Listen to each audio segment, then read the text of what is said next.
तर प्यायला पाणी आहे. हो. अरे काय हो म्हणतो, याला दारू टाकून प्यायला पाणी, याला आंघोळीला पाणी आहे, याला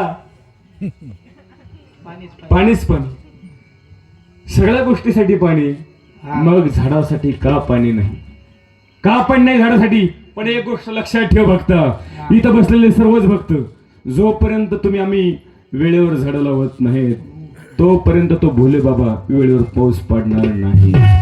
कारण कुछ आज सगळ्या लोकांना सगळं ऐकलं पाहिजे, वेळेत पाहिजे, सगळ्या गोष्टी वेळेत पाहिजेत ना, मग झाडं सुद्धा वेळेस लावावी लागतील. कारण कुछ पाने के लिए कुछ खोना पड़ता है, बहुत कुछ पाने के लिए बहुत कुछ खोना पड़ता है, और सब कुछ पाने के लिए सब कुछ खोना पड़ता है. म्हणून दादांनो, झाडे लावा पोरा हो, झाडे लावा, झाडे जगवा. तुम्ही 2-4च बोललेत, मागचे का मुख इतकं बहिरीत मोठ्यानं, झाडे लावा, झाडे जगवा. आणि दुसरी गोष्ट म्हणजे पाण्याचा वापर जपून करा. साताराचा एक भाग पाण्यात आहे, पण एक भाग मात्र सातारा खटाव